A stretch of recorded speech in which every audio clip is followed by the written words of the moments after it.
نحن جند الله جند الوطن إن دعا داعي الفداء. It has become a morbid sort of trivia game. Which country has the world's largest population of internal refugees? The highest number of people facing famine, and where do aid agencies have the biggest humanitarian load, but until this week we are short of 95% of the funding they need? The answer is not, as many might assume, Gaza or Ukraine. It is Sudan. When the conflict in Africa's third largest country began a year ago, it might have been mistaken for a clear-cut fight between two generals, each vying for control of the central states. On one side were the Sudanese armed forces, led by General Abdel Fattah al-Burhan. On the other, the Rapid Support Forces, RSF, a paramilitary unit under the command of Mohammed Hamdan Dagalo, a Darfuri warlord universally known as Hemeti. Even after fighting exploded in the capital, Khartoum, and quickly spread to Darfur, some observers still imagined it could be contained, or that the two sides would grind themselves to a stalemate and then strike a power-sharing deal.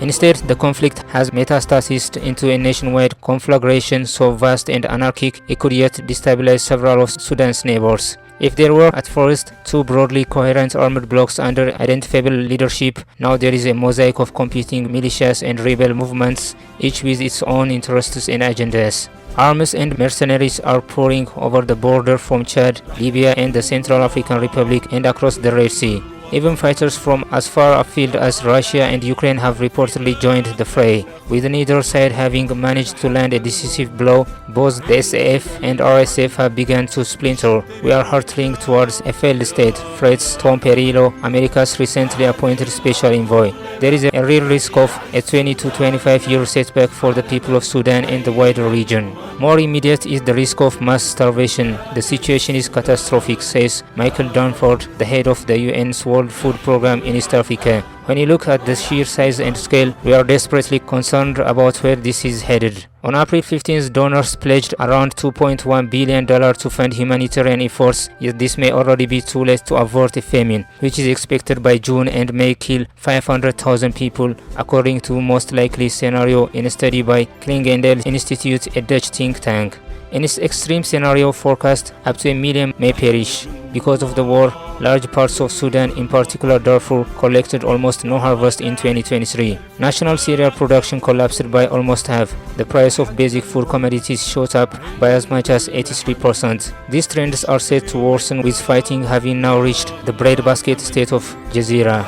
Though the UN has yet to declare a famine, few experts doubt that one is already underway in parts of Sudan. In the worst affected areas, which include the capital, people are eating leaves to survive. Children are already beginning to die from malnutrition or related diseases. Some 70% of health facilities in war-stricken areas are no longer functional, according to Dipmala Mahla of Care, an aid group. For most of last year, refugees arrived in Chad, which borders Darfur, said they were escaping a fearsome campaign of ethnic cleansing unleashed by RSF troops and allied Arab militias against local black Africans.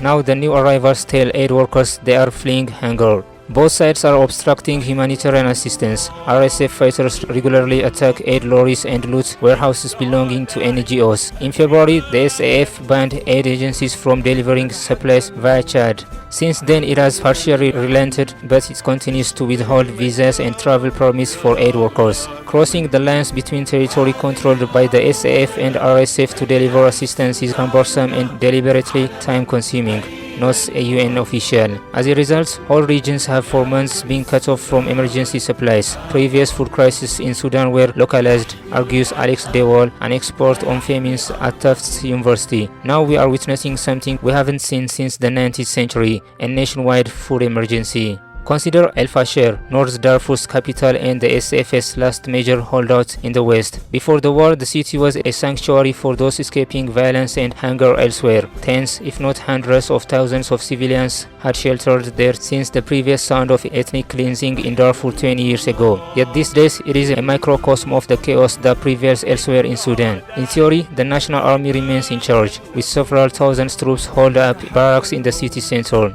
But in reality, rebels from the local Zagawa ethnic group provide most of the security, while much of the outskirts is under the control of the RSF and affiliated militias. Crossing from one side of the city to other means navigating multiple checkpoints, each manned by a different armored group. Though the SAF conducts frequent airstrikes on RSF positions, they often end up hitting civilian areas, including those under the army's control. With movement in, out and around El Fasher so costly and dangerous, life inside is growing desperate. We are already too late, says Justin Music of Solidarities International, a French humanitarian charity. Dengue fever and malaria are running rampant. Every 2 hours in Zamzam, a refugee camp on the southwestern side, a child dies from lack of food or medical care, says Médecins Sans Frontières, another French charity. With new arrivals streaming into the city from other parts of Sudan, basic supplies are dwindling. Though food is still available in the market, a sack of rice can cost almost 8 times what it did before the war. Across large parts of the country, soldiers from both sides are ramping women and girls, in some cases because of their ethnicity. In Khartoum state alone, more than 1,000 rapes have taken place, according to lawyers and doctors. Gada Abbas, a human rights lawyer who recently fled Sudan, describes an incident in which soldiers violated 3 sisters aged 12, 16 and 18 in Omdurman, a city close to the capital. Although people heard their cries, nobody dared to go out, she says. Elsewhere, there are some hopeful signs. Discreet ceasefire talks are underway in the Egyptian capital, Cairo. A separate process backed by America is also to resume in Saudi Arabia soon. However, in recent weeks, the regular army has reversed some of the RSF's earlier gains in Khartoum, raising hopes among its supporters of a decisive victory. Just a week before, it had been the RSFs that appeared triumphant. What this looks like now is musical chairs, not a genuine sea change, argues Khulud Khair of Confluence Advisory, a Sudanese think tank. With both sides still determined to gain the upper hand, the prospect of peace is slim. يا بني السودان هذا رمزكم يحمل العبء ويحمي أرضكم